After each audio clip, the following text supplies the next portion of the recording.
นะโมตัสสะภะคะวะโตอะระหะโตสัมมาสัมพุทธัสสะนะโมตัสสะภะคะวะโตอะระหะโตสัมมาสัมพุทธัสสะนะโมตัสสะภะคะวะโตอะระหะโตสัมมาสัมพุทธัสสะ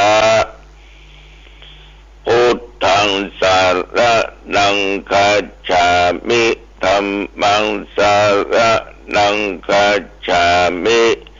สังฆังสร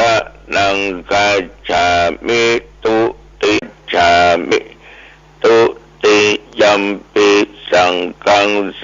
รณังคัจฉามิปิพุทธังสรณังคัจฉามินังคัจฉามิตติยัมปิธัมมังสรณังคัจฉามิตติยัมปิสังฆังสร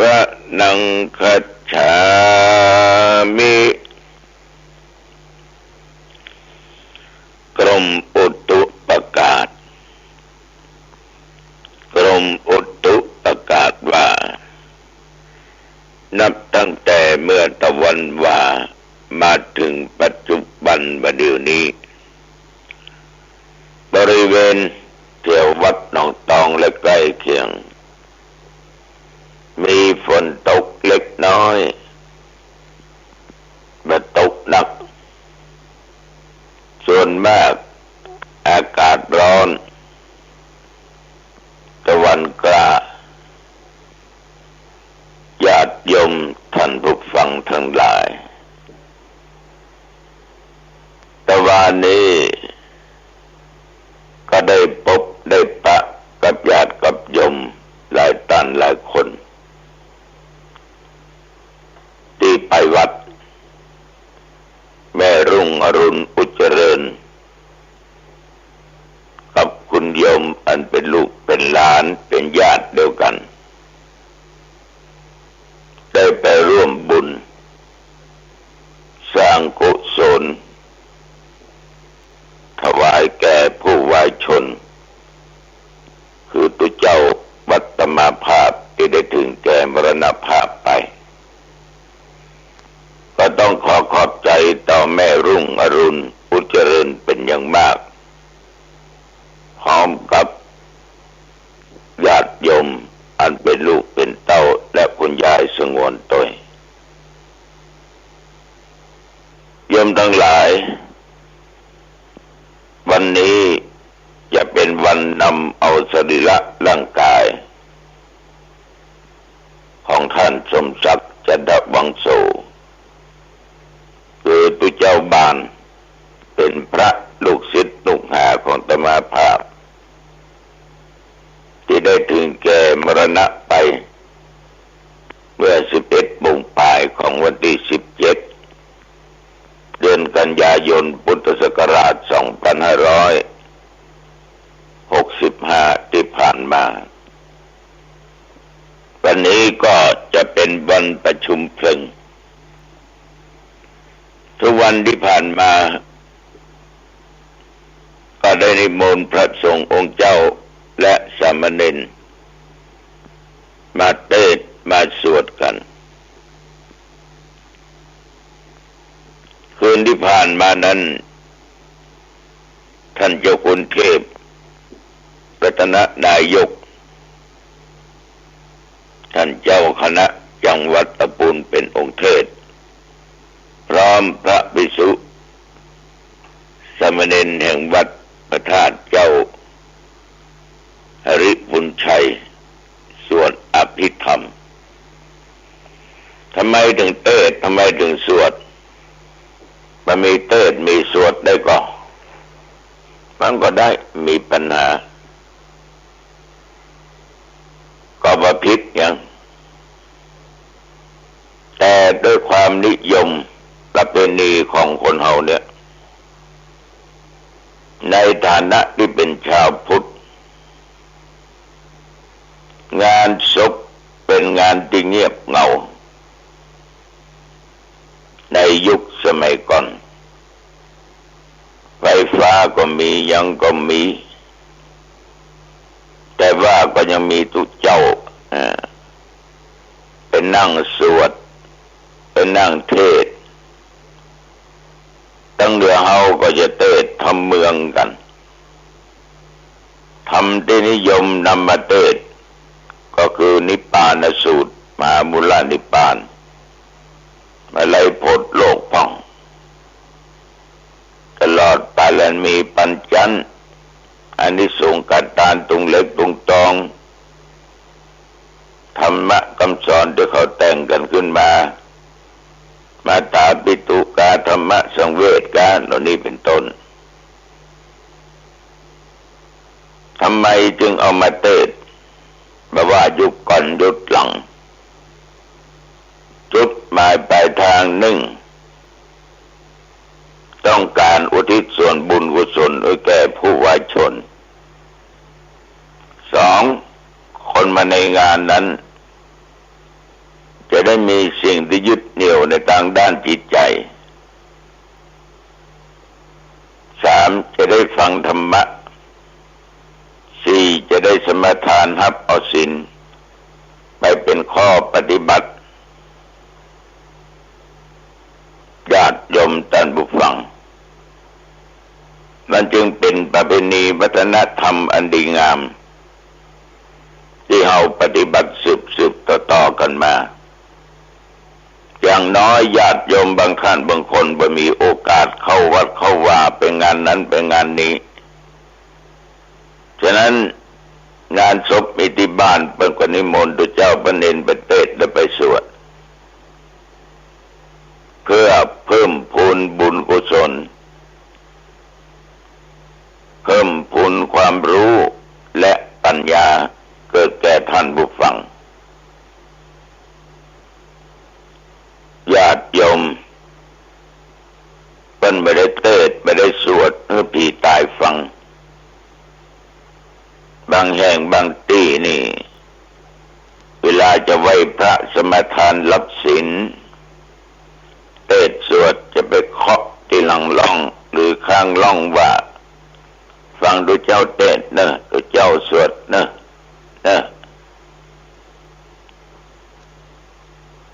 ถ้าหากว่าคนตายนั่นน่ะมันส่งเสียงมาว่ากำลังจะฟังนี่นะมันน่าจะแอนก่อนเพิ่นเนาะตัวเจ้าก็ได้ยินโดยโดดธรรมะละกูเปิดมึงเปิดอ่ะนั่นก็เป็นธรรมเนียมของคนบอกว่านิมนต์ตัวเจ้ามาเทศน์ละสวดด้วยละมันเหมาะมันดีก็เคาะหัวของตัวเองศีรษะของตัวเองต่อไปข้าพเจ้าต้องฟังเทศน์ข้าพเจ้าต้องฟังธรรมนี่ถูกต้องญาติโยมมันก็จำเป็นอยู่นะดังที่กล่าวจำเป็นเพราะอย่างน้อยจะได้ทำบุญอุทิศส่วนกุศลให้แก่ผู้วายชนทีนี้บรรยากาศต่างๆนั้นในการที่คนหลายหมู่หลายชั้นหลายวรรณะหลายความคิดเวลาไปนั่งฟังพระสวดพระเทศน์เนี่ยมักจะเป็นเทศแข่งตุเจ้าเนี่ยคือกู้กันท่านทั้งหลายเป็นผู้หลักผู้ใหญ่หรือว่าเป็นศรัทธาญาติโยมมันน่ารำคาญนะเนาะเอากำลังฟังเทศน์มันก็มันผสมเหมาะกับสถานที่ที่เขาต้องไปนั่งกันเป็นการบัครพพระธรรมเป็นการบัครพองค์แสดงธรรมด้วยฉะนั้นญาติโยมเวลานั้นแค่1 ชั่วโมงกับเทศน์กับสวดไปพระทรัพย์สินวินัยหันหมดก็อีก23 ชั่วโมงยังมาแม่นั่งไปละเมอกัน เมื่อตัวเจ้าประเทศสามเณรเป็นสวดมันเป็นการรบกวนในไปหลายที่เจออย่างนี้แต่บางทีเงียบสงบมันมามีอย่างญาติโยมท่านผู้ฟังทั้งหลายฉะนั้นเทศหรือสวดธรรมโจรระแหงประเทศก็ได้เป็นสวดก็ได้แต่ทำได้ก็เป็นสิ่งที่ดีมากเป็นสิ่งที่ดีทุกวันที่ผ่านมานี้ก็มีญาติมีโยมมีทุเจ้าพระสงฆ์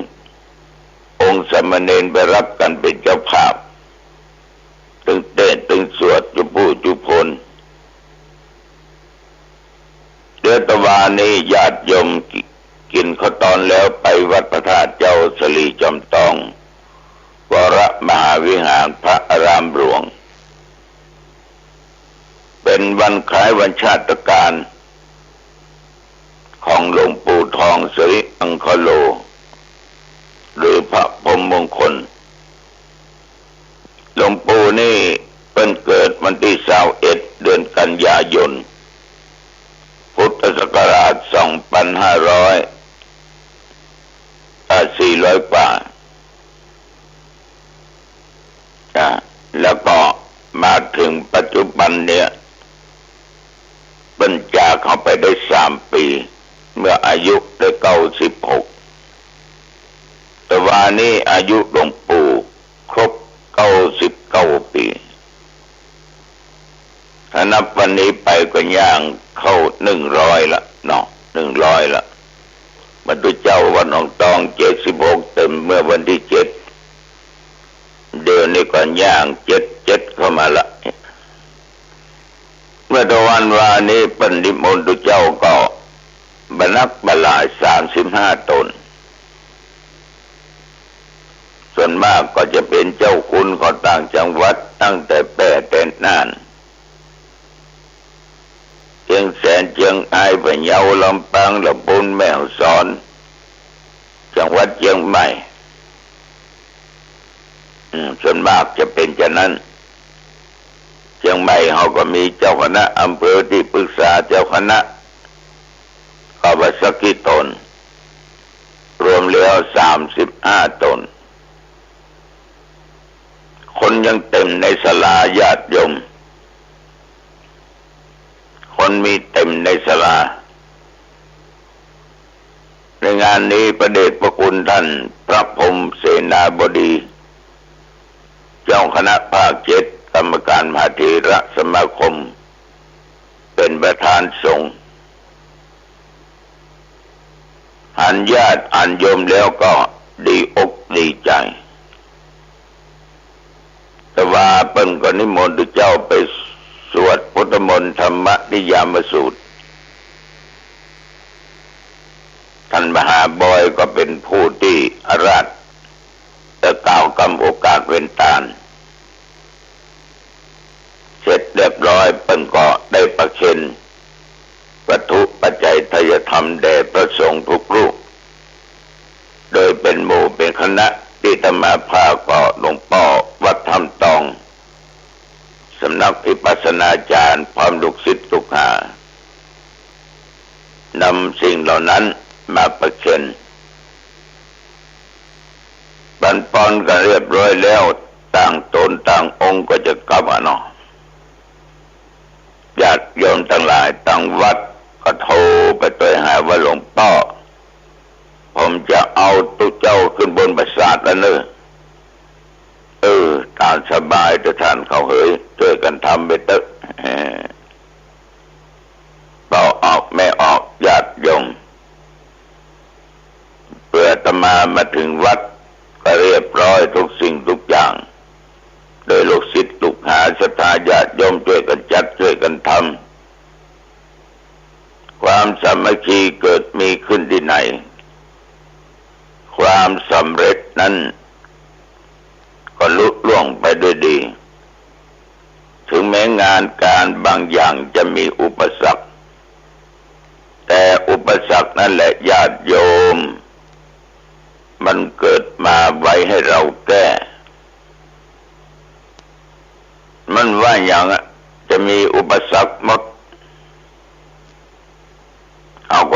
มันให้ได้จะไปวางเฉยจะไปนิ่งเฉยจะไปคิดว่าเกิดมาแล้วจังมันเดี๋ยวมันดึงหายไปเองไปได้ต้องรีบแก้เหมือนเรารักษาศีลห้ารักษาด้วยดีตลอดมาเป็นประจำถึง5 ข้อบักขับบักฆ่าบักลักบักประพฤติผิดในกามบักจุบักดื่มของบึนเมายาเสพติดรักษามาด้วยดีตลอดนะทีนี้เผลอไปผิดไป1 ข้อไปดื่มเหล้าดื่มเบียร์ญาติโยมเมื่อโหอย่างอี้ก็ต้องแก้ไขละถ้าว่าแก้ไขปล่อยมันไปมันก็เหิมเกริมมันก็จะยิ่งกว่าเก่าเอาเข้าเขาจะห้องว่าไอ้ขี้เหล้าฉะนั้นญาติโยมท่านผู้ฟังงานทุกอย่างนั้นเราว่าภายในภายนอกเมื่อร่วมจิตร่วมใจกันแล้วมันก็สำเร็จไปด้วยง่ายนะของหนักกลายเป็นของเบาของเบากลายเป็นของง่ายไปหมด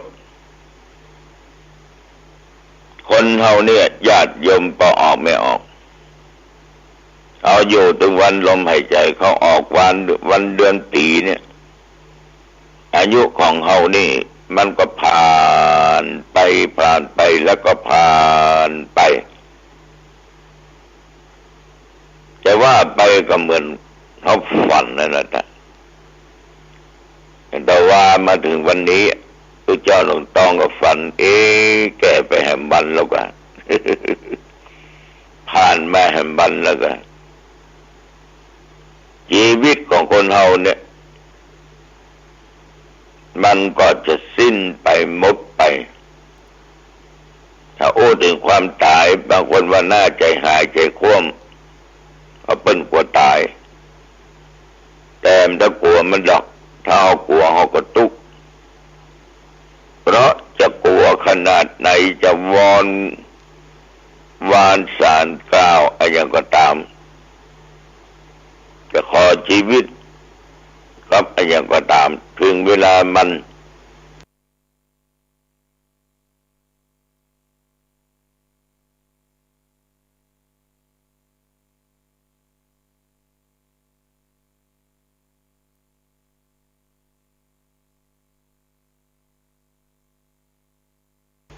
ก็ไปโยม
ขอเชิญร่วมทำบุญทอดกฐินและวางศิลาฤกษ์ศาลาการประเรียนณที่พักสงฆ์เหล่ามนทาหมู่ที่3ตำบลดอยหลอดอำเภอดอยหลอดจังหวัดเชียงใหม่วันที่12ตุลาคม2565เวลา 13:39 นาทีเนื่องด้วยที่พักสงฆ์เหล่ามนทาได้เริ่มก่อสร้างมาตั้งแต่วันที่17มิถุนายน2565เพื่อเป็นสถานที่ประกอบพิธีทางพระพุทธศาสนาและเป็นศูนย์รวมจิตใจของศรัทธาประชาชนทั่วไปโดยจะได้ทำการสร้างเสนาสนะถาวรวัตถุที่มั่นคงให้เหมาะสมกับที่จะยกฐานะเป็นวัดในพระพุทธศาสนาสืบไปดังนั้นจึงมีผู้มีจิตศรัทธาร่วมใจกันบริจาคทุนทรัพย์โดยเครือข่ายการเผยแผ่ธรรมะของคณะสงฆ์คลื่นสีขาวทั่วทุกสารทิศตลอดจนศรัทธาประชาชนทั้งหลายทั่วไปทุกคนตั้งกุศลเจตนาในการทอดกฐินสามัคคีและวางศิลาฤกษ์สร้างศาลาการประเรียนณที่พักสงฆ์เหล่ามนทาตามกำหนดการดังนี้วันที่5ถึง11ตุลาคม2565เป็นวันตกแต่งดาวเตรียมสถานที่วันที่12ตุลาคม2565เป็นวันทอดกฐินและวางศิลาฤกษ์เวลา 8 นาฬิกาถึง 12 นาฬิกาเปิดโอกาสให้ศรัทธาประชาชนทำบุญตามอัธยาศัยและร่วมตอกไม้มงคลตามกุศลเจตนาเวลา 11 นาฬิกาถวายเพลพระสงฆ์และเลี้ยงอาหารประชาชนแบบโรงทานเวลา 12:30 นาทีเริ่มแห่ต้นกฐินสามัคคีแต่ละสายบุญและแห่แผ่นศิลาฤกษ์เวลา 13:30 นาทีประกอบพิธีวางศิลาฤกษ์และทอดกฐินในโอกาสอันเป็นบุญกุศลแห่งการสร้างวัดใหม่และทอดกฐินพร้อมวางศิลาฤกษ์สร้างศาลาการประเรียนครั้งนี้จึงขอกราบนิมนต์พระสงฆ์ครูบาอาจารย์และเชิญชวนศรัทธาพุทธศาสนิกชนทุกท่านได้ร่วมบุญตอกไม้มงคลปฐมฤกษ์เป็นมหามงคลอันยิ่งใหญ่ในวันที่12ตุลาคม2565นี้ด้วยขออำนาจคุณพระศรีรัตนตรัยและสิ่งศักดิ์สิทธิ์ทั้งหลายตลอดจนพระสยามเทวาธิราชด้วยอำนาจเดชเดชะเทวาอารักษ์รุกขเทวดาภูมิเทวะพระแม่ธรณีคุณพ่อคุณแม่จงแผ่ไพศาลด้วยบุญแห่งการให้ทานของท่านทั้งหลายจงเป็นพลวะปัจจัยส่งเสริมสนับสนุนให้เศรษฐีใจบุญนายทุนใจดีและผู้มาร่วมงานทุกท่านจงมีอายุวันนะสุขะปฏิภาณสมบูรณ์ตลอดกาลนานเถิดสาธุกฐินทานคือสังฆทานบุญทานยิ่งใหญ่1 เดือนท่านกำหนดไว้นับตั้งแต่วันพิธีทำบุญทอดกฐินมหาวิทยาลัยเชียงใหม่ประจำปี 2565 ทอดถวายวันเสาร์ที่ 29 ตุลาคม พุทธศักราช 2565 ณ วัดฝายหินตำบลสุเทพอำเภอเมืองเชียงใหม่ จังหวัดเชียงใหม่ 13 นาฬิกาพร้อมกันที่ศาลาธรรมมหาวิทยาลัยเชียงใหม่ตั้งขบวนแห่องค์กฐินและบริวารหน้าศาลาธรรมมหาวิทยาลัยเชียงใหม่เคลื่อนขบวนแห่องค์กฐินและบริวารออกจากศาลาธรรมมีกำหนดไปตามเส้นทาง 13:30 นาทีของวัฒนธรรมมหาวิทยาลัยเชียงใหม่ขบวนแห่องค์กฐินและบริวารทุกคณะสถาบันสำนักและส่วนงานต่างๆพร้อมกันมีการแสดงของชมรมพื้นบ้านล้านนาสโมสรนักศึกษามหาวิทยาลัยเชียงใหม่ 14 นาฬิกาเคลื่อนขบวนแห่องค์กฐินและบริวารเข้าสู่วัดฝายหินประธานในพิธีจุดธูปเทียนบูชาพระรัตนตรัยไหว้พระสมาทานเบญจศีลกล่าวคำถวายผ้ากฐินแด่พระสงฆ์น้อมผ้ากฐินถวายพระสงฆ์อัปโลกกฐินถวายไตรธรรมแด่พระสงฆ์กรรมการประธานมหาวิทยาลัยอธิการบดีรองอธิการบดีผู้ช่วยอธิการบดีประธานกรรมการส่งเสริมมหาวิทยาลัยคณบดีผู้อำนวยการสถาบันสำนักศูนย์กองประธานสภาพนักงานมหาวิทยาลัยนายกสโมสรมหาวิทยาลัยนายกสโมสรนักศึกษามหาวิทยาลัยตามลำดับถวายไตรธรรมแด่พระสงฆ์อนุโมทนากรวดน้ำรับพรลาพระสงฆ์ 15:30 นาทีประกาศผลรางวัลการประกวดขบวนกฐินก็เป็นข่าวสารงานทำบุญทอดกฐินมหาวิทยาลัยเชียงใหม่ประจำปี 2565 ตรงกับวันเสาร์ที่ 29 ตุลาคม 2565 ทอดถวาย ายกับพระคุณเจ้าที่จำพรรษาท่วนไตรมาสวัดไหวหินตำบลสุเทพอำเภอเมืองเชียงใหม่จังหวัดเชียงใหม่ขอเชิญท่านร่วมบุญร่วมกุศลติดต่อได้ที่มหาวิทยาลัยเชียงใหม่และวัดไหวหินที่จะร่วมทำบุญในคราวครั้งนี้ได้ความสุขกายสุขใจโดยทั่วหน้ากันสร้างเหตุปัจจัยด้วยศรัทธาด้วยปัญญารู้เห็นทำตามจริงขอเชิญสาธุชนสร้างบุญกุศลยิ่งใหญ่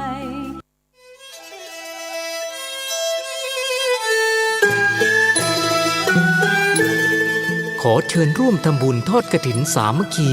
ณ วัดทุ่งหลวงอำเภอแม่แตงจังหวัดเชียงใหม่ในวันอาทิตย์ที่ 6 พฤศจิกายน 2565 พิธีการดังนี้ 9 นาฬิกาเริ่มพิธีกล่าวองค์การบวงสรวง 10 นาฬิกา 9 นาที พระสงฆ์เจริญชัยมงคลคาถา ห่มผ้าพระธาตุ 10 นาฬิกา 30 นาที ทอดกฐินสามัคคีแด่พระสงฆ์จำพรรษาจำนวน 5 รูปขอเชิญร่วมทำบุญกฐินได้ที่บัญชีธนาคารกรุงเทพสาขาตลาดแม่มาลัยชื่อบัญชีพระอธิการอินคำทิตะปุญโญเลขที่ 458-016-9367 หรือสอบถามเพิ่มเติมได้ที่พระสมศักดิ์ปัญญาวโร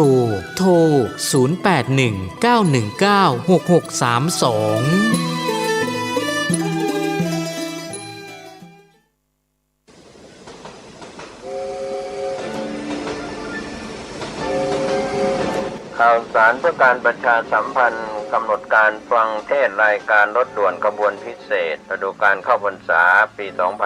2565 จัดโดยคณะสงฆ์จังหวัดเชียงใหม่องค์กรเครือข่ายชาวพุทธจังหวัดเชียงใหม่ดำเนินงานโดยกลุ่มหนุ่มสาวจังหวัดเชียงใหม่ขบวนที่ 10 25 กันยายน 2565 แรม 15 ข้ามเดือน 12 เหนือเดินทางไปยังวัดอรัญยวาสตำบลบ้านปงอำเภอหางดงจังหวัดเชียงใหม่ 20 นาฬิกาฟังพระธรรมเทศนา1 กันขบวนที่ 11 3 ตุลาคม 2565 ขึ้น 8 ข้ามเดือนเกียงไปยังวัดสันป่าแดงตำบลต้นเปาอำเภอสันกำแพงจังหวัดเชียงใหม่ 20 นาฬิกาฟังพระธรรมเทศนา1 กันขบวนสุดท้าย 10 ตุลาคม 2565 ขึ้น 15 ข้ามเดือนเกียงเดินทางไปยังพุทธสถานเชียงใหม่ก็เป็นวันมอบโล่กลุ่มหนุ่มสาวจังหวัดเชียงใหม่เป็นเจ้าภาพในช่วง 20 นาฬิกาก็เป็นรายการกำหนดการรถด่วนขบวนพิเศษเทศกาลเข้าพรรษาในปี 2565 จัดโดยคณะสงฆ์จังหวัดเชียงใหม่องค์กรเครือข่ายชาวพุทธจังหวัดเชียงใหม่โดยมีกลุ่มหนุ่มสาวจังหวัดเชียงใหม่ดำเนินการ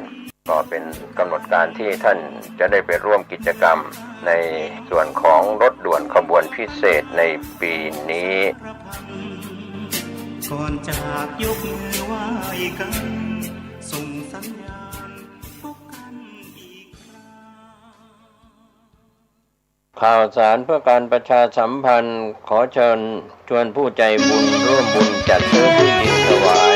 วัดภูมิปิน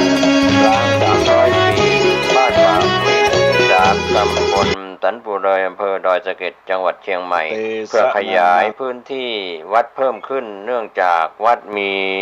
พื้นที่น้อยจะทำการสร้างเป็นศาสนสถา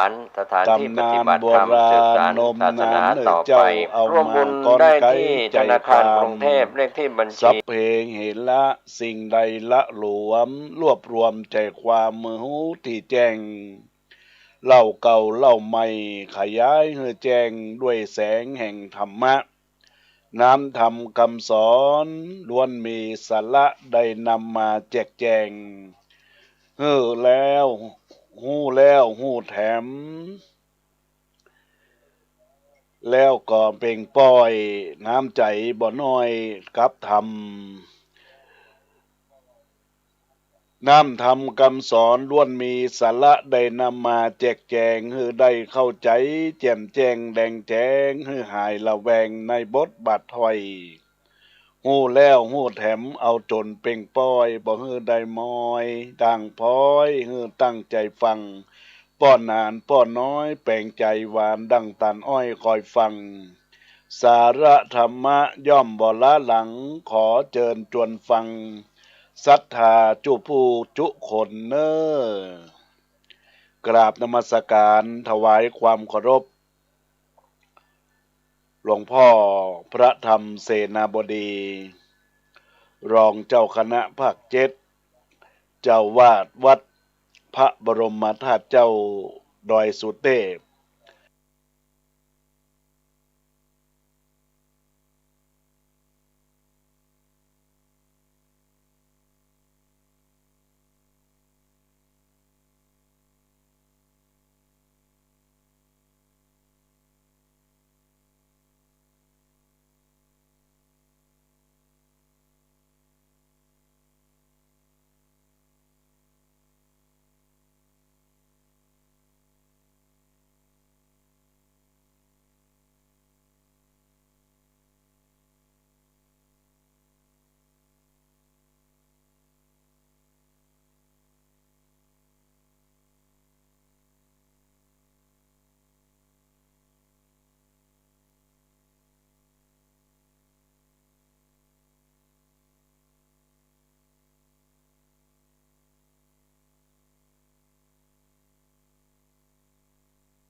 วรรค์เอกอังน้ำทิพย์มนต์ อาสักการเรนะ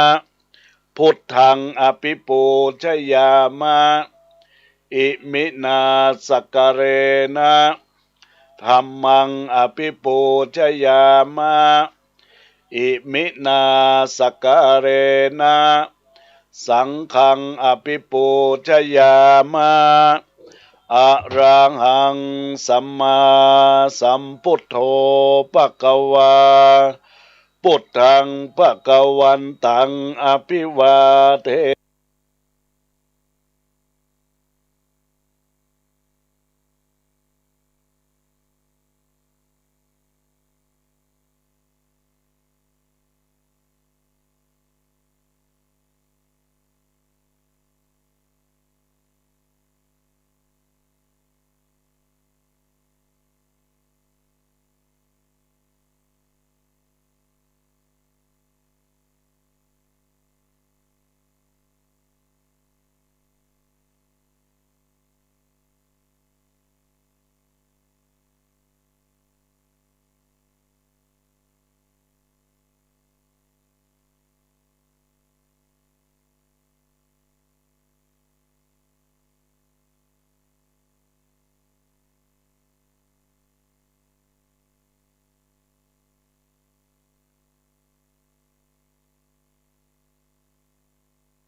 สาวกของพระผู้มีพระภาคเจ้า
ขอเชิญร่วมทำบุญทอดกฐินและวางศิลาฤกษ์ศาลาการประเรียนณที่พักสงฆ์เหล่ามนทาหมู่ที่ 3 ตำบลดอยหล่ออำเภอดอยหล่อจังหวัดเชียงใหม่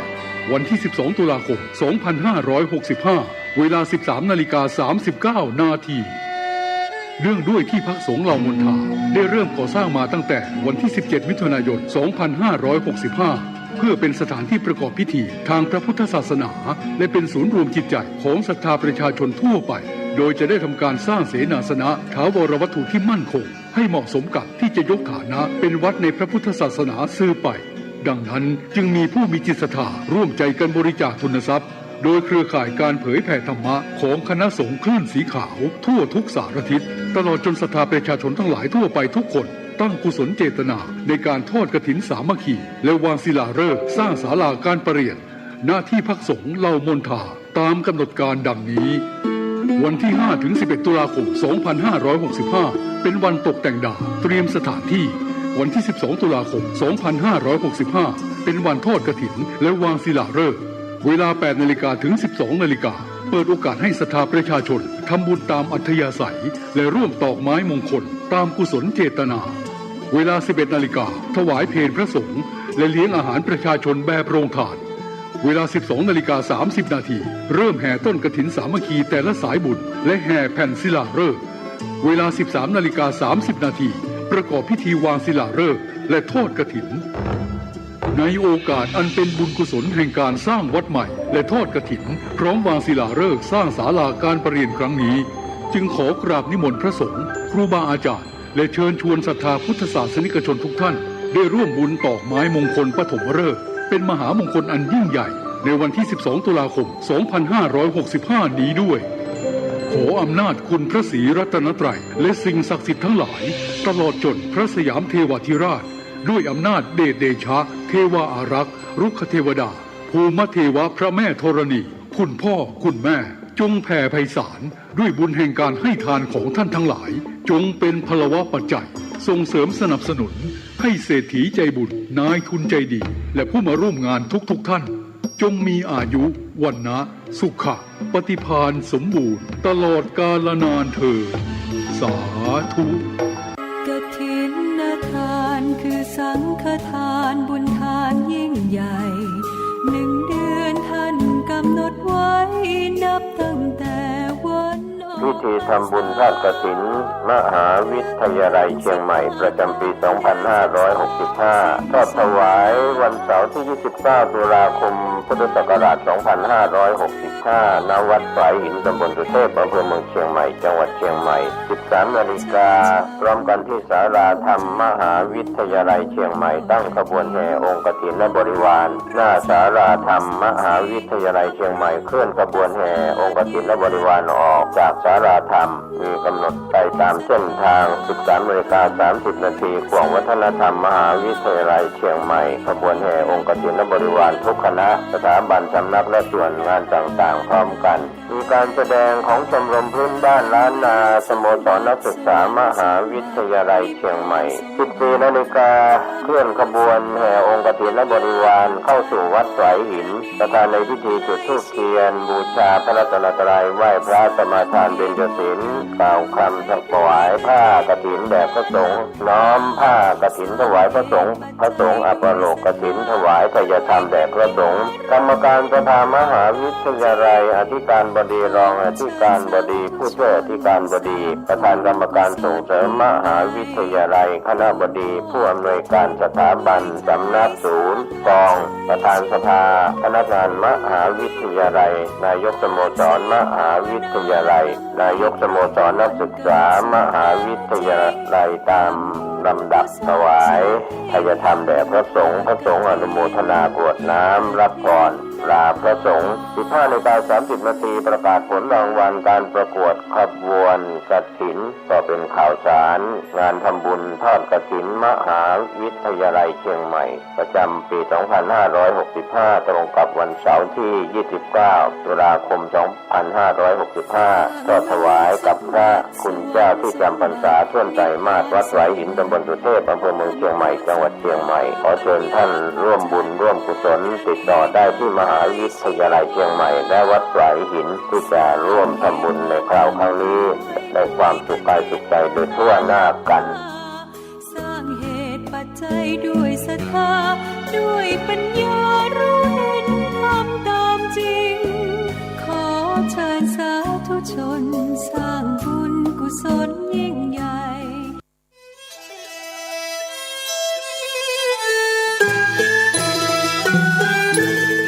ขอเชิญร่วมทำบุญทอดกฐินสามัคคี ณ วัดทุ่งหลวง อำเภอแม่แตง จังหวัดเชียงใหม่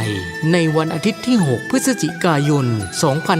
2565 พิธีการดังนี้ 9 นาฬิกาเริ่มพิธีกล่าวองค์การบวงสรวง 10 นาฬิกา 9 นาที พระสงฆ์เจริญชัยมงคลคาถา ห่มผ้าพระธาตุ 10 นาฬิกา 30 นาที ทอดกฐินสามัคคี แด่พระสงฆ์จำพรรษา จำนวน 5 รูป ขอเชิญร่วมทำบุญกฐินได้ที่บัญชีธนาคารกรุงเทพสาขาตลาดแม่มาลัยชื่อบัญชีพระอธิการอินคำทิตะปุญโญเลขที่ 458-016-9367 หรือสอบถามเพิ่มเติมได้ที่พระสมศักดิ์ปัญญาวโรโทร 0819196632ข่าวสารเพื่อการประชาสัมพันธ์กำหนดการฟังเทศรายการรถด่วนขบวนพิเศษฤดูกาลเข้าพรรษาปี 2565 จัดโดยคณะสงฆ์จังหวัดเชียงใหม่ องค์กรเครือข่ายชาวพุทธจังหวัดเชียงใหม่ดำเนินงานโดยกลุ่มหนุ่มสาวจังหวัดเชียงใหม่ขบวนที่ 25 กันยายน 2565 แรม 15 ค่ำเดือน 12 เหนือเดินทางไปยังวัดอรัญยวาสตำบลบ้านปงอำเภอหางดงจังหวัดเชียงใหม่ 20 นาฬิกาฟังพระธรรมเทศนา1 กันขบวนที่ 11 3 ตุลาคม 2565 ขึ้น 8 ค่ำเดือนเกียงไปยังวัดสันป่าแดงตำบลต้นเปาอำเภอสันกำแพงจังหวัดเชียงใหม่ 20 นาฬิกาฟังพระธรรมเทศนา1 กันขบวนสุดท้าย 10 ตุลาคม 2565 ขึ้น 15 ค่ำเดือนเกียงเดินทางไปยังพุทธสถานเชียงใหม่ก็เป็นวันมอบโล่กลุ่มหนุ่มสาวจังหวัดเชียงใหม่เป็นเจ้าภาพในช่วง 20 นาฬิกาก็เป็นรายการกำหนดการรถด่วนขบวนพิเศษเทศกาลเข้าพรรษาในปี 2565 จัดโดยคณะสงฆ์จังหวัดเชียงใหม่องค์กรเครือข่ายชาวพุทธจังหวัดเชียงใหม่โดยมีกลุ่มหนุ่มสาวจังหวัดเชียงใหม่ดำเนินการก็เป็นกำหนดการที่ท่านจะได้ไปร่วมกิจกรรมในส่วนของรถด่วนขบวนพิเศษในปีนี้ก่อนจากยกมือไหว้กันส่งสัญญาณพบกันอีกครั้งข่าวสารเพื่อการประชาสัมพันธ์ขอเชิญชวนผู้ใจบุญร่วมบุญจัดซื้อที่ดินถวายวัดกู่มาปินร้าง300 ปีบ้านป่าขุยหมู่ที่ 3 ตำบลสันปูเลยอำเภอดอยสะเก็ดจังหวัดเชียงใหม่เพื่อขยายพื้นที่วัดเพิ่มขึ้นเนื่องจากวัดมีพื้นที่น้อยจะทำการสร้างเป็นศาสนสถ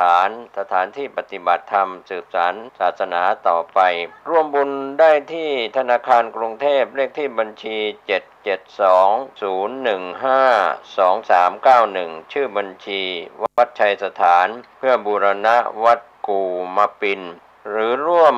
บุญติดต่อโดยตรงที่พระธวัชชัยธีรปัญโย 0801732709 065-020-9009 ข่าวสารเพื่อการประชาสัมพันธ์ก็มีความสนใจที่จะจัดทำหนังสือชุดความรู้เรื่องพระพรหมมงคลฝ่ายวิปัสสนาทองสิริมังคโรศาสนบุคคลคุณภาพกับการเผยแผ่พระพุทธศาสนาก็จะมีการจัดพิมพ์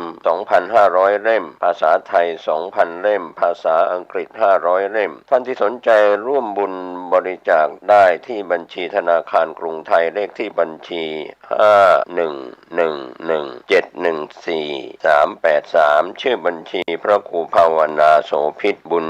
ญวิสิทธิ์เมืองวงศ์ติดต่อสอบถามได้ที่พระครูภาวนาโสภิตฝ่ายปัจจนาด็อกเตอร์เจ้าอาวาสวัดบ้านเหล่าพระเจ้าตาเขียวอำเภอป่าซางเชียงใหม่โทร 0969521159 ได้ทุกวัน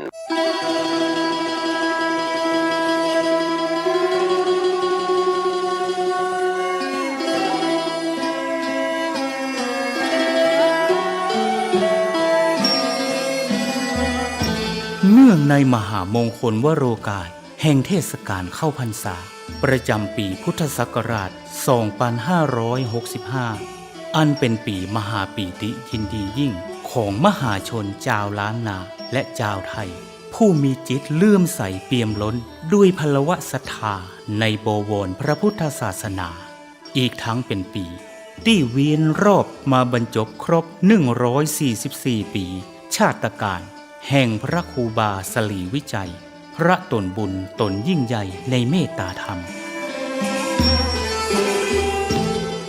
วัดพระสิงห์วรมหาวิหารตำบลพระสิงห์อำเภอเมืองจังหวัดเชียงใหม่ขอน้อมเจริญพรสาธุชนนักศีลนักบุญพุทธบริษัททุกท่านร่วมพิธีเจริญพระพุทธมนต์ทำวัดเย็นเจริญเมตตาภาวนาตามแนวสติปัฏฐาน4สวดพระคาถาปารมี10 ทัศตามฮีทอยแห่งพระครูบาสลีวิจัยและสดับรับฟังพระเทศนาธรรมโวหารจากองค์พระมหาเถระผู้แตกฉานในอรรถธรรมขององค์สมเด็จพระบรมศาสดาสัมมาสัมพุทธเจ้าในทุกๆวันอาทิตย์ตั้งแต่เวลา 17 นาฬิกาหรือ 5 โมงเย็นเป็นต้นไปโดยจะเริ่มงานพิธีมหามงคลนี้ในวันอาทิตย์ที่ 4 กันยายนพุทธศักราช 2565 เป็นวาระการครั้งที่ 1 ไปตราบกระทั่งถึงวันอาทิตย์ที่ 6 พฤศจิกายนพุทธศักราช 2565 ก่อนวันป่าเวณียี่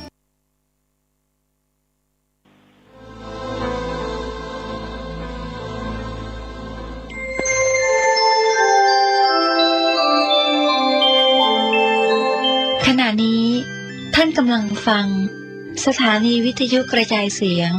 FM 104.5 เมกะเฮิรตซ์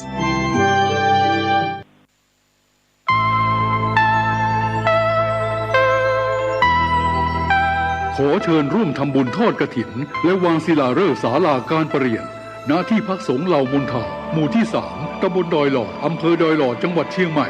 วันที่ 12 ตุลาคม 2565 เวลา 13:39 นาทีเนื่องด้วยที่พักสงฆ์เหล่ามนทาได้เริ่มก่อสร้างมาตั้งแต่วันที่ 17 มิถุนายน 2565 เพื่อเป็นสถานที่ประกอบพิธีทางพระพุทธศาสนาและเป็นศูนย์รวมจิตใจของศรัทธาประชาชนทั่วไปโดยจะได้ทำการสร้างเสนาสนะถาวรวัตถุที่มั่นคงให้เหมาะสมกับที่จะยกฐานะเป็นวัดในพระพุทธศาสนาสืบไปดังนั้นจึงมีผู้มีจิตศรัทธาร่วมใจกันบริจาคทุนทรัพย์โดยเครือข่ายการเผยแผ่ธรรมะของคณะสงฆ์คลื่นสีขาวทั่วทุกสารทิศตลอดจนศรัทธาประชาชนทั้งหลายทั่วไปทุกคนตั้งกุศลเจตนาในการทอดกฐินสามัคคีและวางศิลาฤกษ์สร้างศาลาการประเรียนณที่พักสงฆ์เหล่ามนทาตามกำหนดการดังนี้วันที่ 5-11 ตุลาคม 2565 เป็นวันตกแต่งดาเตรียมสถานที่วันที่ 12 ตุลาคม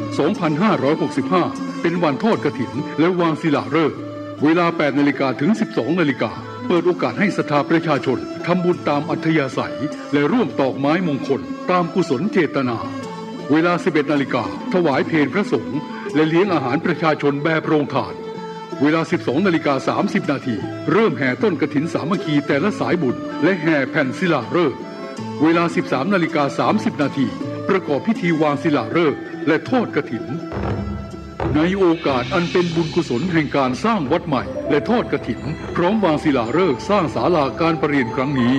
จึงขอกราบนิมนต์พระสงฆ์ครูบาอาจารย์และเชิญชวนศรัทธาพุทธศาสนิกชนทุกท่านได้ร่วมบุญตอกไม้มงคลปฐมฤกษ์เป็นมหามงคลอันยิ่งใหญ่ในวันที่ 12 ตุลาคม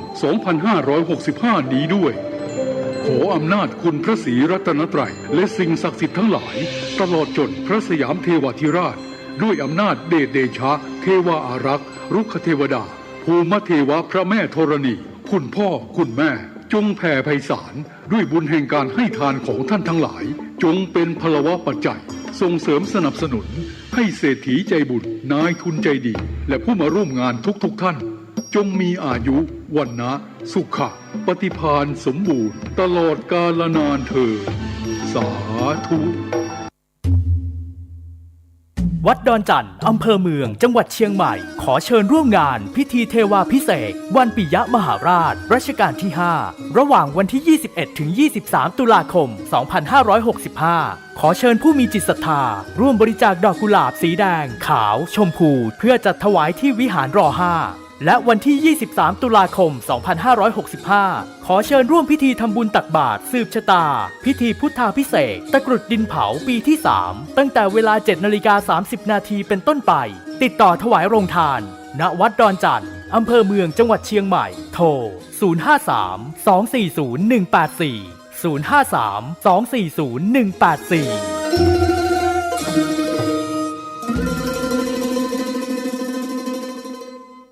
กฐินทานคือสังฆทานบุญทานยิ่งใหญ่1 เดือนท่านกำหนดไว้นับตั้งแต่วันพิธีทำบุญทอดกฐินมหาวิทยาลัยเชียงใหม่ประจำปี 2565 ทอดถวายวันเสาร์ที่ 29 ตุลาคม พุทธศักราช 2565 ณ วัดสายหินตำบลสุเทพอำเภอเมืองเชียงใหม่ จังหวัดเชียงใหม่ 13 นาฬิกา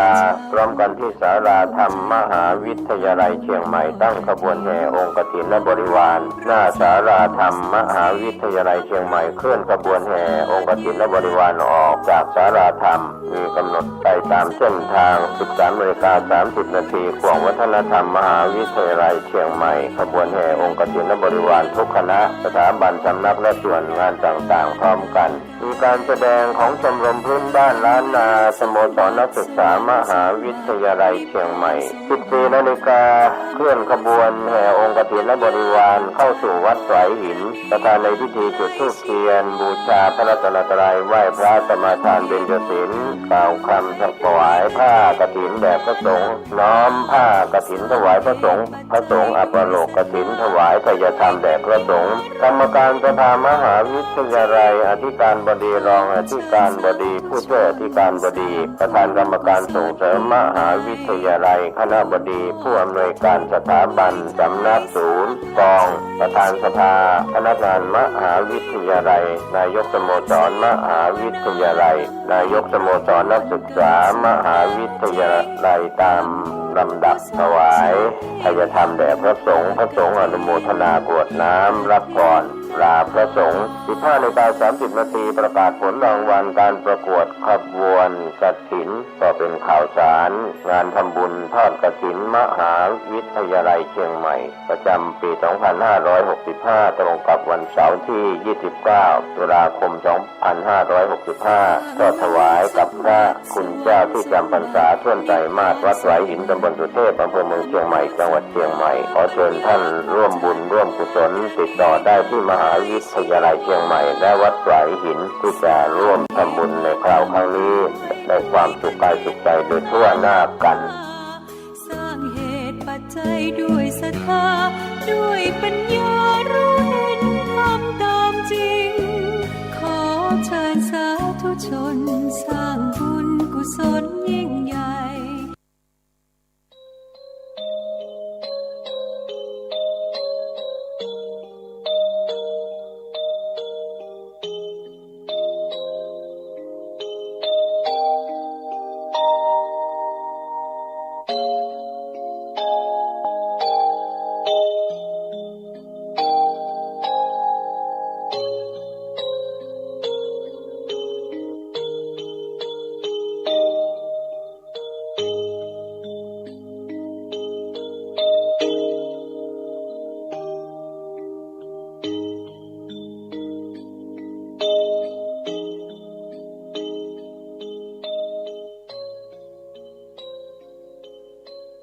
กราบสวัสดีท่านผู้ฟังทุกท่านค่ะตอนนี้ท่านกำลังรับฟังสถานีวิทยุ FM 104.5 เมกะเฮิรตซ์คลื่นวิทยุเพื่อการศึกษาพระพุทธศาสนาและวัฒนธรรมช่วงเวลาประมาณ 14 นาฬิกาถึง 15 นาฬิกาของทุกวันพฤหัสบดีจะเป็นช่วงของรายการนานาสาระสัตว์กับดิฉัน ผู้ช่วยศาสตราจารย์สัตวแพทย์หญิงดร.วีนาจูเปียซึ่งเป็นอาจารย์ประจำภาควิชาชีวศาสตร์ทางสัตวแพทย์และสัตวแพทย์สาธารณสุขคณะสัตวแพทยศาสตร์มหาวิทยาลัยเชียงใหม่รายการนี้จะเป็นการนำเอาบทความต่างๆที่น่ารู้เกี่ยวกับเรื่องของสัตว์และสัตวแพทย์ที่น่าสนใจมาอ่านให้ท่านผู้ฟังฟังนะคะหากท่านผู้ฟังท่านใดมีข้อเสนอแนะหรือข้อติชมสามารถติดต่อมาได้ตามช่องทางดังนี้นะคะโทรศัพท์ที่เบอร์ 053-948-046 ซึ่งเป็นเบอร์โทรของภาควิชาชีวศาสตร์คณะสัตวแพทยศาสตร์มหาวิทยาลัยเชียงใหม่ขอสายอาจารย์วีนาได้เลยค่ะหรือโทรมาหาดิฉันได้โดยตรงที่เบอร์โทรศัพท์ 081-386-4746 หรือถ้าไม่สะดวกจะโทรศัพท์ก็อีเมลมาได้นะคะที่อีเมล jupia_vena@yahoo.com หรือจะไลน์มาก็ได้ค่ะที่ Line ID win_wet56 ค่ะดิฉันยินดีรับทุกข้อเสนอแนะและทุกคำติชมเพื่อที่จะได้นำไปพัฒนาปรับปรุงรายการต่อไปค่ะ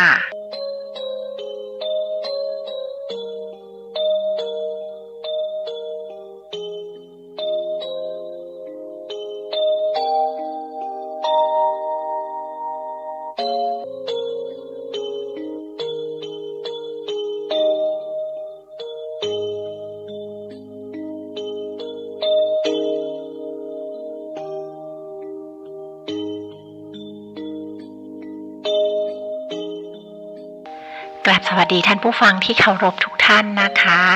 สัปดาห์นี้เราก็กลับมาเจอกันอีกแล้วนะคะอีกเช่นเคยต้องขอประทานโทษจริงๆนะคะเมื่อสัปดาห์ที่แล้วดิฉันไม่ได้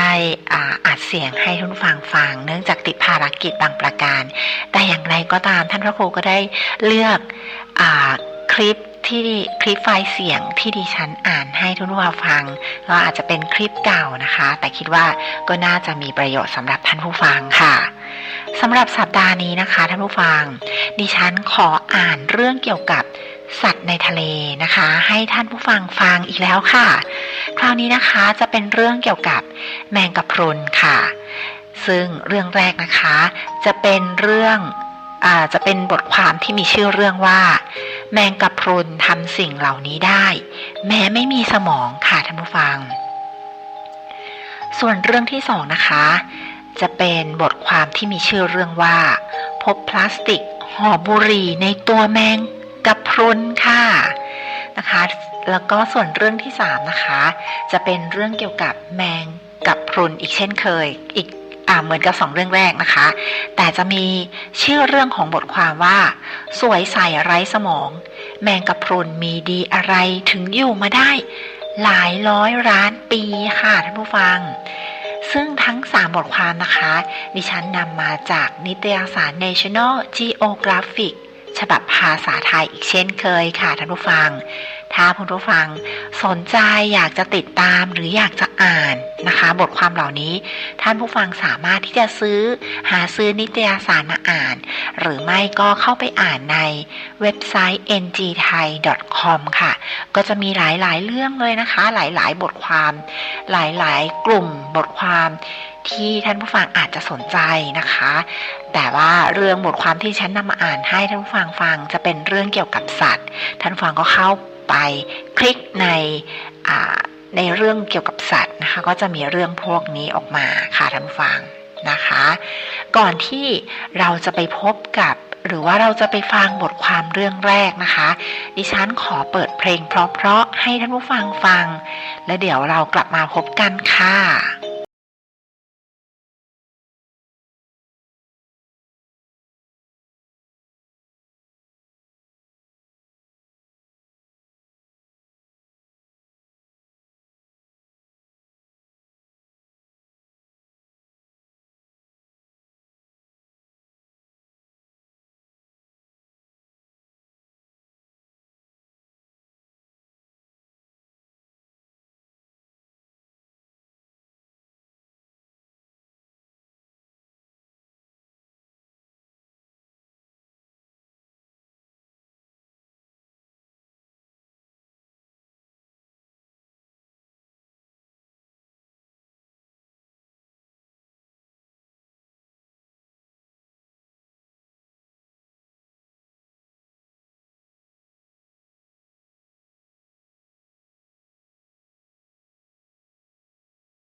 มีชื่อเรื่องว่า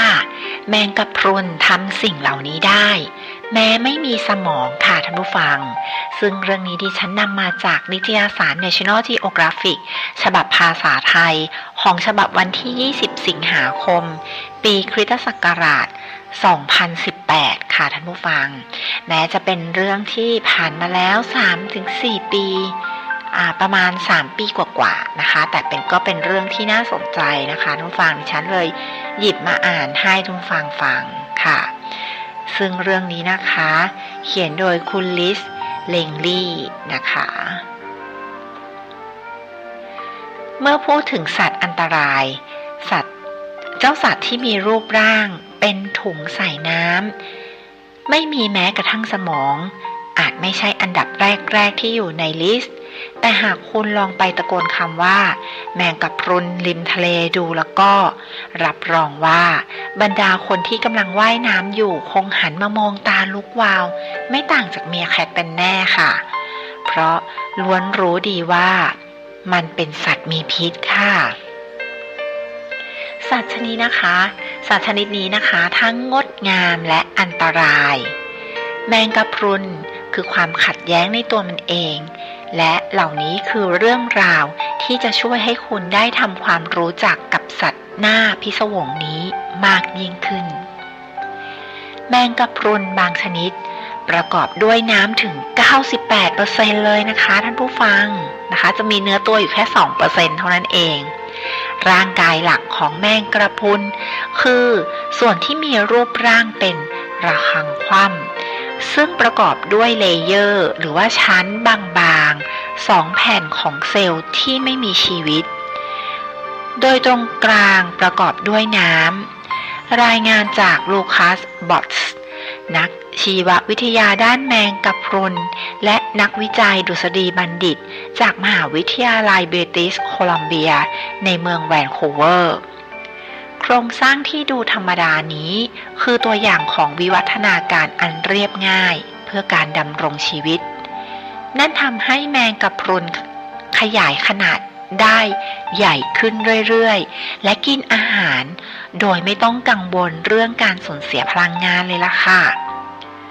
พวกมันรอดชีวิตมาได้จากการสูญพันธุ์ครั้งใหญ่บัตส์กล่าวเนื่องจากสิ่งมีชีวิตส่วนใหญ่ที่เคยมีชีวิตร่วมสมัยกับแมงกะพรุนนั้นได้สูญพันธุ์ไปหมดสิ้นเจ้าถุงน้ำเหล่านี้มีกุญแจสำคัญที่ช่วยให้มันรอดชีวิตมาได้นานถึง600 ล้านปีค่ะเร็วกว่าที่คิดเข็มพิษของแมงกะพรุนได้ชื่อว่าเป็นหนึ่งในกระบวนการที่รวดเร็วที่สุดทางชีววิทยาซีนโคลินนักนิเวศวิทยาจากมหาวิทยาลัยโรเจอร์วิลเลียมรัฐโรดไอแลนด์กล่าวดูจากรูปลักษณ์อันเรียบง่ายของมันเจ้าสิ่งมีชีวิตนี้ซับซ้อนมากกว่าที่คิดค่ะเซลล์เข็มพิษของแมงกะพรุนมีชื่อเรียกว่าซีโดไซส์นะคะซึ่งเป็นลักษณะเฉพาะตัวที่พบได้ในบรรดาแมงกะพรุนไปจนถึงปะการังและดอกไม้ทะเลญาติของพวกมันภายในเซลล์เข็มพิษจะประกอบไปด้วยออร์แกเนลหรืออวัยวะโครงสร้างย่อยที่เรียกว่านีมาโทไซส์หรือถุงพิษซึ่งโคลินบรรยายว่าเป็นเหมือนกับถุงบรรจุแคปซูลพิษโดยพื้นที่1 ตารางเซนติเมตรบนหนวดของแมงกะพรุนอาจมีเซลล์เข็มพิษกระจายอยู่ตั้งแต่หลักพันจนถึงหลักแสนเซลล์เลยทีเดียวค่ะเมื่อหนวดของมันถูกสัมผัสการกระตุ้นนี้นะคะจะส่งผลให้ถุงพิษยิงเข็มพิษออกไปด้วยความเร็วน้อยกว่า น้อยกว่า1 ใน 1,000 วินาทีก็คือรวดเร็วมากเลยนะคะความเร็วดังกล่าวมากพอที่จะเจาะเปลือกของสัตว์จำพวกกุ้งกั้งปูได้หากเจาะเข้าจุดที่เหมาะสมเรียกได้ว่าปฏิกิริยาการตอบสนองต่อเหยื่อของมันนั้นจัดเป็นหนึ่งในการเคลื่อนไหวทางธรรมชาติที่รวดเร็วที่สุดเลยล่ะค่ะ พวกมันไม่ได้ตั้งใจต่อยถุงพิษจะทำงานทันทีเมื่อสัมผัสกับสารอินทรีย์รวมไปถึงร่างกายของมนุษย์ด้วยและพิษจากแมงกะพรุนบางชนิดก็อันตรายร้ายแรงตัวอย่างเช่นแมงกะพรุนกล่องทางตอนเหนือของออสเตรเลียและในมหาสมุทรแถบอินโดแปซิฟิกในขณะที่บางสายพันธุ์ถุงพิษของมันก็ไม่ทำปฏิกิริยากับผิวหนังของมนุษย์ค่ะอย่างไรก็ดีแมงกะพรุนจะไม่ค่อยต่อยพวกเดียวกันบอตส์ระบุว่าในตัวของแมงกะพรุนมีสารเคมีบางอย่างที่ป้องกันไม่ให้มันใช้พิษไปกับพวกเดียวกันเองค่ะแมงกะพรุนภาคพื้นไม่ใช่แมงกะพรุนทุกชนิดที่จะล่องลอยไปตามกระแสน้ำบางตัวใช้ชีวิตแบบกลับหัวอยู่ที่พื้นทะเลในน่านน้ำที่อบอุ่นของมหาสมุทรแถบอินโดแปซิฟิกฟลอริดาแคริบเบียนและฮาวายเช่นแมงกะพรุนหัวคว่ำขอโทษค่ะแมงกระพรุนหัวค่ำพวกมันคว่ำหัวลงกับพื้นทรายยื่นหนวดออกไปคอยจับแพลงก์ต้อนที่ลอยมากับน้ำกินในขณะเดียวกันก็ใช้พลังงานที่ได้จากการสังเคราะห์แสงของสาหร่ายเพื่อการเจริญเติบโตแมงกะพรุนกับรางวัลโนเบลมีแมงกะพรุนจำนวนหนึ่งใน 3,000 สายพันธุ์ที่เป็นไบโอลูมิเนเซนต์นั่นหมายความว่าพวกมันแปล่งแสงได้เองค่ะเช่นแมงกะพรุนคริสตัลที่มียีนผลิตโปรตีน Green Fluorescent Protein หรือ GFP ในร่างกายและด้วยโปรตีนเรืองแสงเหล่านี้บรรดานักวิทยาศาสตร์ได้นำไปใช้ประยุกต์กับร่างกายของมนุษย์สารโปรตีนเรืองแสงเหล่านี้ช่วยให้นักวิจัยค้นหาจุดที่เกิดปัญหาได้เช่นการค้นหาเชื้อ HIV ตลอดจนการเฝ้าดูตำแหน่งที่คาดว่าจะเกิดปัญหาค่ะและก็น่าทึ่งสิ่งที่น่าทึ่งก็คือการพัฒนายีน GFP หรือ Green Fluorescent Protein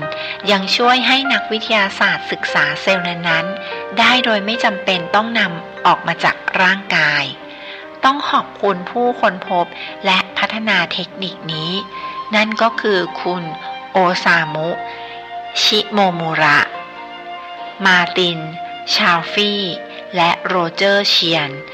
ซึ่งนักวิจัยทั้ง3ท่านได้รับรางวัลโนเบลสาขาเคมีไปในปีคริสตศักราช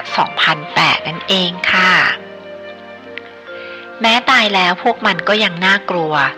ถุงพิษของแมงกระพรุนเป็นอะไรที่เหมือนกับปีศาจฆ่าไม่ตายในหนังสยองขวัญเลยล่ะค่ะเพราะคุณผู้อ่านสามารถถูกต่อยได้เมื่อสัมผัสแม้กระทั่งแมงกะพรุนตัวนั้นๆจะตายไปแล้วก็ตามค่ะและหากคุณกินหมึกที่ล่าแมงกะพรุนเป็นอาหารแต่บังเอิญว่าแมงกะพรุนยังถูกย่อยไปไม่หมดคุณก็อาจจะถูกต่อยได้เช่นกันนะคะโคลินกล่าวไว้ค่ะอ่านจบบทความเรื่องนี้หรือฟังบทความเรื่องนี้แล้วมีใครอยากจะเป็นมังสวิรัติขึ้นมาไหมคะ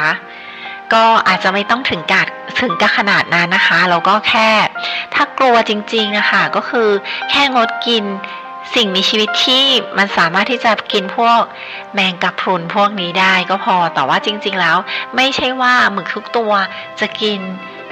แมงกะพรุนทุกตัวนะคะก็คือหมึกก็คืออาจจะไม่ได้กินก็ได้นะคะท่านผู้ฟังก็คือแต่ว่าถ้าเกิดมีหมึกตัวไหนกิน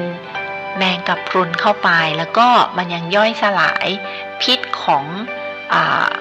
แมงกะพรุนยังไม่หมดเนี่ยก็คืออาจจะมีพิษอยู่ในหมึกตัวนั้นได้นะคะท่านผู้ฟังเนาะซึ่งเรื่องนี้เขียนโดยคุณลิสแลงลีย์ค่ะแล้วก็ท่านผู้ฟังสามารถที่จะติดตามบทความเรื่องนี้นะคะได้ในนิตยสาร National Geographic ฉบับภาษาไทยของฉบับวันที่20 สิงหาคม ปีคริสตศักราช 2018 ค่ะก็จบไปแล้วนะคะสำหรับบทความเรื่องแรกแมงกะพรุนทำสิ่งเหล่านี้ได้แม้ไม่มีสมองซึ่งจัดเป็นสิ่งมีชีวิตที่โครงสร้างของร่างกายไม่ได้ซับซ้อนนะคะแต่มันก็จัดว่าเป็นสัตว์ที่อันตรายชนิดหนึ่งนะคะค่ะสำหรับบทความเรื่องที่2นะคะจะเป็นบทความเรื่องพบพลาสติกห่อบุหรี่ในตัวแมงกะพรุนนะคะซึ่งก่อนที่ดิฉันจะอ่านบทความเรื่องนี้ให้ท่านผู้ฟังฟังดิฉันขอพักเบรกเปิดเพลงเพราะๆให้ท่านผู้ฟังฟังสักเพลงหนึ่งนะคะเดี๋ยวเรากลับมาพบกันค่ะ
สำหรับบทความเรื่องที่2นะคะจะมีชื่อบทความว่า พบพลาสติกห่อบุหรี่ในตัวแมงกะพรุนซึ่งเรื่องนี้ดิฉันนำมาจากนิตยสาร National Geographic ฉบับภาษาไทยของฉบับวันที่ 22 กันยายน ปีคริสตศักราช 2018 ค่ะท่านผู้ฟังซึ่งเรื่องนี้นะคะได้เขียนโดยคุณซาร่า กิบเบนค่ะถ้าคุณมองเข้าไปใกล้ๆคุณจะเห็นข้อความพิมพ์ว่า Philip Morris International มันคือชื่อของบริษัทยาสูบเจ้าของห่อพลาสติกหุ้มกล่องบุหรี่ชิ้นนี้ที่บังเอิญเข้าไปอยู่ในร่างกายของแมงกะพรุนเข้าช่างภาพบังเอิญบันทึกภาพเหล่านี้ภาพที่น่าจดจำนี้เอาไว้ได้ขณะที่กำลังว่ายน้ำในทะเลเมดิเตอร์เรเนียนค่ะในภาพนะคะก็จะเป็นภาพของแมงกะพรุนสวยงามมากเลยค่ะท่านผู้ฟังและภายในตัวแมงกะพรุนนี้นะคะก็มีเศษพลาสติก2ชิ้นอยู่นะคะท่านผู้ฟังซึ่งเห็นตัวหนังสือจริงๆด้วยอย่างที่ในบทความบอกเลยนะคะท่านผู้ฟังถ้าท่านผู้ฟังสนใจจะเข้าไปดูรูปภาพนะคะสามารถที่จะเข้าไปในเว็บไซต์ ngthai.com นะคะในส่วนของเรื่องของสัตว์นะคะของ Animal แล้วก็เข้าไปหาในบทความของวันที่ 22 กันยายน ปีคริสตศักราช 2018 ค่ะจะเป็นภาพของแมงกะพรุนสวยงามเลยค่ะแล้วก็จะมีพลาสติก2ชิ้นอยู่ในตัวแมงกะพรุนนั้นนะคะหากให้สรรพสัตว์พยายามใช้ชีวิตหลีกเลี่ยงขยะพลาสติกคงไม่ต่างอะไรกับการเดินในดงทุ่นระเบิดทุกวันนี้มีขยะปริมาณ 18,000 ล้านตันถูกทิ้งลงในมหาสมุทรในแต่ละปีค่ะแน่นอนว่าปริมาณที่มากมายมหาศาลเช่นนี้จึงเป็นเรื่องยากที่จะหลีกเลี่ยงเช่นเดียวกับแมงกะพรุนตัวนี้ค่ะย้อนกลับไปเมื่อเดือนเมษายนที่ผ่านมางานวิจัยที่เผยแพร่ลงในวารสาร Scientific Reports ที่ตีพิมพ์การค้นพบครั้งแรกของขยะพลาสติกในตัวแมงกะพรุนมันคือแมงกะพรุนจากทะเลเมดิเตอร์เรเนียนอีกเช่นกันค่ะโดยค้นพบจากทีมนักวิทยาศาสตร์ในโครงการ Aquatilis Expedition นะคะในเมื่อปีคริสตศักราช 2016 พวกเขาระบุว่าจากการสำรวจพบแมงกะพรุนจำนวนหนึ่งมีขยะพลาสติกอยู่บริเวณหนวดส่วนที่เชื่อมต่อกับร่างกายค่ะและเมื่อพิจารณาดูแมงกะพรุนจำนวน20ตัวอย่างใกล้ชิดพบว่ามี4ตัวที่มีขยะพลาสติกในระบบย่อยอาหารบ่งชี้ว่าแมงกะพรุนเหล่านี้เข้าใจผิดคิดว่าขยะพลาสติกเหล่านี้คืออาหารของมันดูเหมือนพวกมันจะชอบพลาสติกเอามากๆเลยนะคะอาแมนโดมาชาลีนักนิเวศวิทยาจากมหาวิทยาลัยทูเซียในอิตาลีหนึ่งในผู้ร่วมวิจัยกล่าวค่ะตัวเขาและเพื่อนร่วมงานค่อนข้างมั่นใจว่าแมงกะพรุนตั้งใจหิ้วพลาสติกไปไหนมาไหนด้วยเนื่องจากมันพยายามที่จะกินขยะเหล่านั้นแตกต่างจากงานวิจัยก่อนหน้าที่ระบุว่าบรรดาสัตว์น้ำบังเอิญกินขยะพลาสติกเข้าไปด้วยความเข้าใจผิดเช่นเต่าทะเลที่กินถุงพลาสติกเพราะมันดูคล้ายกับแมงกะพรุนหรือปลาทะเลที่กินพลาสติกชิ้นเล็กๆเท่าเมล็ดข้าวเนื่องจากคิดว่าเป็นอาหารรายงานจากปีคริสตศักราช 2016 ชี้ว่าหนึ่งในปัจจัยก่อให้เกิดปัญหาดังกล่าวลุกลามเป็นวงกว้างก็เพราะเมื่อพลาสติกทำปฏิกิริยากับน้ำทะเลมันจะปลดปล่อยสารที่ชื่อว่า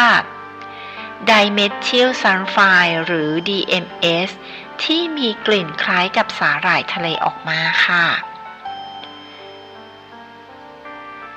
ด้านมาคาลายชี้ว่า ขณะนี้พวกเขายังไม่ได้คำตอบชัดเจนว่าทำไมแมงกะพรุนถึงสนใจขยะพลาสติกเมื่อขยะพลาสติกหลุดลงสู่ทะเลมันจะเผชิญกับน้ำแสงแดดและสภาพอากาศจนตัวแตกเป็นชิ้นเล็กๆตัวเขาตั้งข้อสังเกตว่าชั้นไบโอฟิล์มที่เคลือบพลาสติกหรือโมเลกุลเล็กๆจากการแตกตัวอาจจะไปดึงดูดความสนใจของแมงกะพรุนเข้าค่ะในการทดลองครั้งหน้ามาคารีมีแผนที่จะศึกษาชนิดของพลาสติกที่พบในตัวแมงกะพรุนหากนักวิทยาศาสตร์ได้คำตอบว่าพลาสติกชนิดใดที่ล่อตาล่อใจสัตว์นั้นๆเป็นพิเศษพวกเขาอาจร่วมมือกับหน่วยงานผู้ผลิตเพื่อแก้ไขมันตั้งแต่ต้นทางได้ค่ะเท่านั้นยังไม่พอการที่แมงกะพรุนพยายามกินขยะพลาสติกนี้กำลังเป็นสัญญาณอันตรายปกติแล้วแมงกะพรุนชนิดนี้สามารถบริโภคอาหารได้มากถึง 50% ของน้ำหนักตัวการกินขยะพลาสติกปริมาณมากๆจะทำให้พวกมันเคลื่อนไหวได้ช้าลงและตกเป็นเหยื่อของผู้ล่าได้ง่ายขึ้นเช่นปลาทูน่าครีบน้ำเงินหนึ่งในปลาที่เป็นผู้นิยมหนึ่งในปลาที่ผู้นิยมนำมาบริโภคค่ะก็คือคนนำมาบริโภคนะคะนั่นหมายความว่าไมโครพลาสติกจากแมงกะพรุนจะเดินทางมาถึงเราได้ด้วยนะคะในท้ายที่สุดค่ะนี่เป็นปัญหาใหญ่ที่ซับซ้อนเกินกว่าจะแก้ไขได้ด้วยวิธีใดวิธีหนึ่งและการทำความเข้าใจว่าแมงกะพรุนมีปฏิสัมพันธ์กับขยะพลาสติกในมหาสมุทรอย่างไรเป็นเพียงแค่ชิ้นส่วนเล็กๆในปริศนาขนาดมหึมาเท่านั้นค่ะรายงานจากมาคารีแต่หากจะทำความเข้าใจเกี่ยวกับการเดินทางของพลาสติกในมหาสมุทรทั้งหมดก็ต้องเริ่มจากจุดล่างสุดของห่วงโซ่อาหารนี่แหละค่ะเขากล่าวขอบคุณผู้เขียนเรื่องนี้นะคะคือคุณซาร่ากิบเบนส์นะคะซึ่งดิฉันนำเรื่องนี้มาจากนิตยสาร National Geographic ฉบับภาษาไทยของฉบับวันที่ 22 กันยายน ปีคริสตศักราช 2018 ค่ะท่านผู้ฟังไม่น่าเชื่อเลยนะคะที่ขยะพลาสติกในตัวแมงกะพรุนตอนแรกที่ดิฉันอ่านคิดว่ามันเป็นเรื่องไกลตัวอยู่เหมือนกันเพราะว่าแมงกะพรุนก็เป็นสัตว์ที่อยู่ในมหาสมุทรซึ่งดิฉันเนี่ยไม่ได้เป็นคนที่ชอบกินแมงกะพรุนอยู่แล้วนะคะแต่อย่างไรก็ตามดิฉันก็เป็นคนที่กินปลาคนหนึ่งค่ะซึ่งปลาเหล่านี้เนี่ยก็อาจจะเป็นหนึ่งในห่วงโซ่อาหารที่กินสัตว์ชนิดต่างๆแล้วก็สัตว์ชนิดต่างๆเหล่านี้ก็อาจจะไปกินแมงกะพรุนด้วยเช่นกันแล้วเป็นไปได้ว่าขยะพลาสติกหรือไมโครพลาสติกเหล่านี้ก็อาจจะเข้ามาสู่ตัวเราได้ซึ่งมันเป็นเรื่องที่ไม่ได้ไกลตัวเลยนะคะท่านผู้ฟังเป็นเรื่องที่เราควรตระหนักไว้เป็นเรื่องเกี่ยวกับพลาสติกอีกแล้วค่ะที่มีผลต่อตัวเราด้วยนะคะอันนี้ก็จะเป็นเรื่องเกี่ยวกับแมงกะพรุนที่ดูเหมือนเป็นเรื่องไกลตัวแต่จริงๆแล้วมันก็เป็นเรื่องใกล้ตัวด้วยเช่นกันค่ะนะคะก็จบไปแล้วนะคะสำหรับบทความเรื่องที่2นะคะส่วนบทความเรื่องที่3นั้นจะเป็นบทความที่มีชื่อเรื่องว่าสวยใสไร้สมองแมงกะพรุนมีดีอะไรถึงอยู่มาได้หลายร้อยล้านปีนะคะซึ่งนี่เป็นบทความเรื่องที่3แต่ก่อนที่ดิฉันจะอ่านบทความเรื่องที่3ให้ท่านผู้ฟังฟังดิฉันขอพักเบรกเปิดเพลงเพราะๆให้ท่านผู้ฟังฟังสักเพลงหนึ่งนะคะท่านผู้ฟังอย่าเพิ่งหายไปไหนนะคะเดี๋ยวเรากลับมาพบกันค่ะ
ลับมาพบกันในบทความเรื่องที่3นะคะท่านผู้ฟัง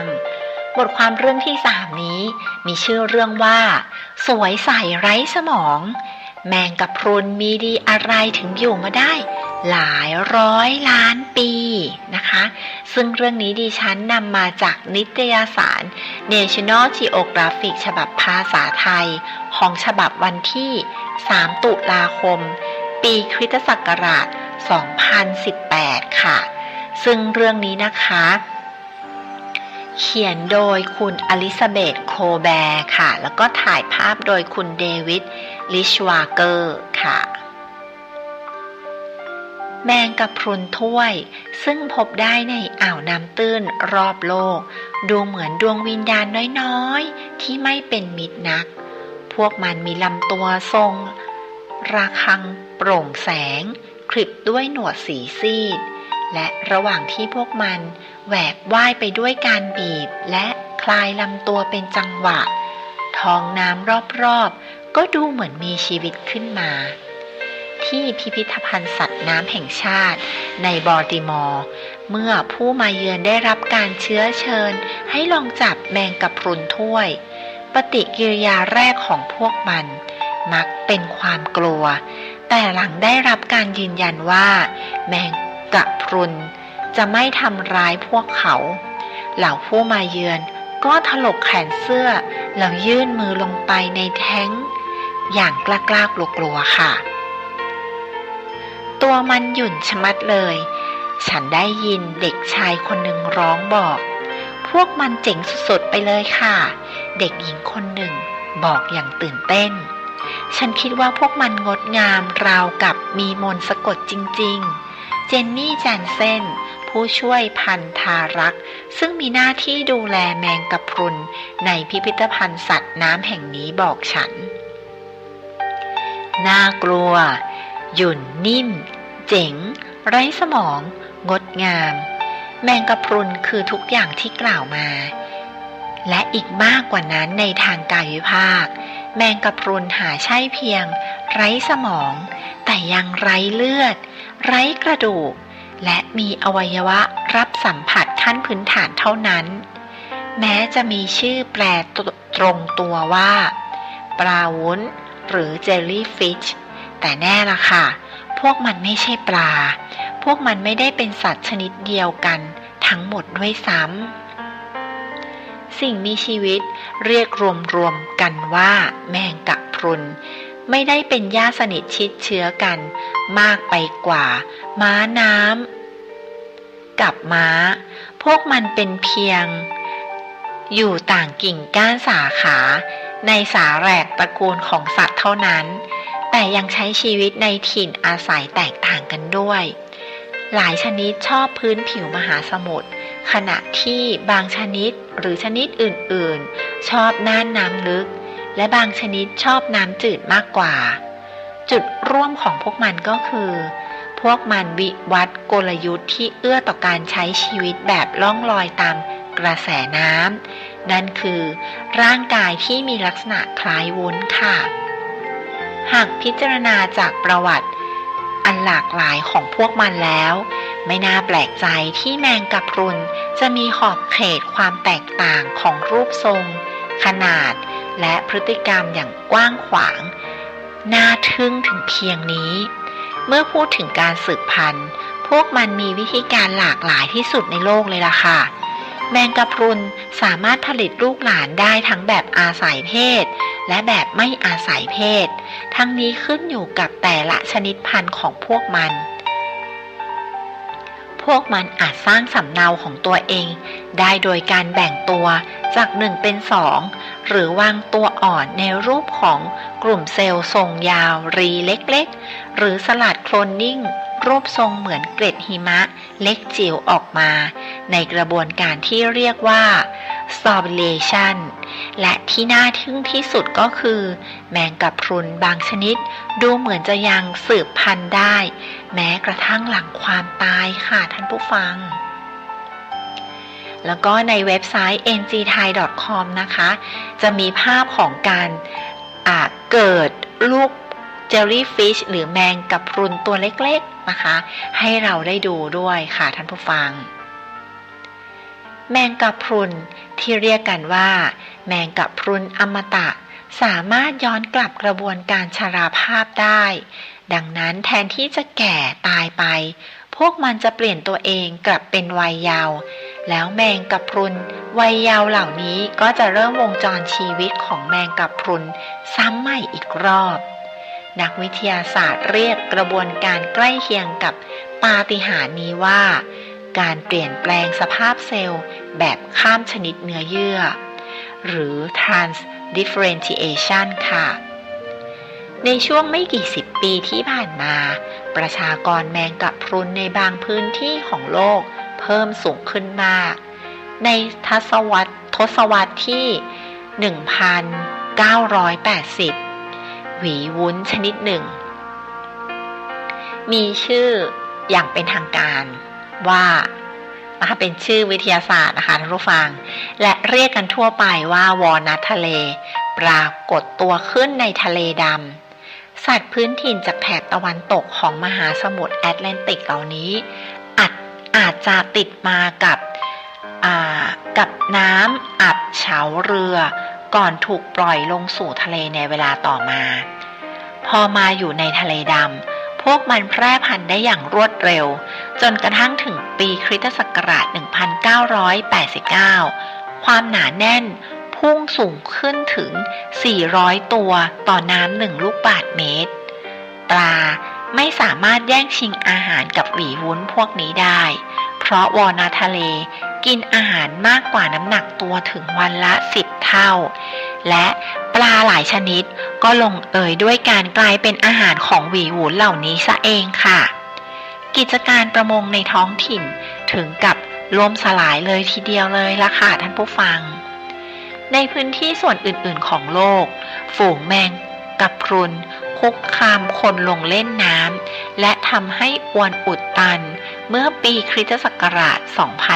2006 ชายหาดหลายแห่งในอิตาลีและสเปนถูกสั่งปิดเพราะการสะพรั่งของแมงกะพรุนที่รู้จักกันในชื่อแมงกะพรุนแพลาเกียในปีคริสตศักราช 2013 โรงไฟฟ้านิวเคลียร์ในสวีเดนต้องปิดชั่วคราวเพราะแมงกะพรุนถ้วยทำให้ท่อส่งน้ำอุดตันค่ะสถานการณ์ทำนองนี้ก่อให้เกิดกระแสข่าวว่าแมงกะพรุนกำลังยึดครองท้องทะเลทว่านักวิทยาศาสตร์ชี้ว่าสถานการณ์นี้ซับซ้อนกว่าเนื้อหาของพาดหัวข่าวเหล่านั้นนะคะการสะพรั่งครั้งใหญ่ของแมงกะพรุนมักเป็นข่าวพาดหัวแต่เวลาไม่พบเห็นการสะพรั่งของแมงกะพรุนเลยกลับไม่มีค่าพอให้เสนอเป็นข่าวด้วยซ้ำครับลูคัสบอตส์นักสัตววิทยาทางทะเลจากมหาวิทยาลัยบริติชโคลัมเบียกล่าวนักวิจัยในพื้นที่ของโลกรายงานถึงการลดจำนวนลงของแมงกะพรุนหลายชนิดที่พวกเขาเจอค่ะคำถามที่น่าคิดก็คือหากผู้คนมีประสบการณ์ไม่น่าพิสมัยจากการพบเจอแมงกะพรุนมากขึ้นนั่นเป็นเพราะพวกมันยึดครองทะเลหรือที่จริงแล้วพวกเราเองต่างหากค่ะอันนี้ก็เป็นเรื่องนะคะเกี่ยวกับแมงกะพรุนนะคะท่านผู้ฟังซึ่งผู้เขียนเรื่องก็คือคุณอลิซาเบธโคแบร์และถ่ายภาพโดยคุณเดวิดลิสวาเกอร์นะคะอันนี้ก็จะเป็นบทความเรื่องสวยใสไร้สมองแมงกะพรุนมีดีอย่างไรถึงอยู่มาได้หลายร้อยล้านปีจะเห็นว่า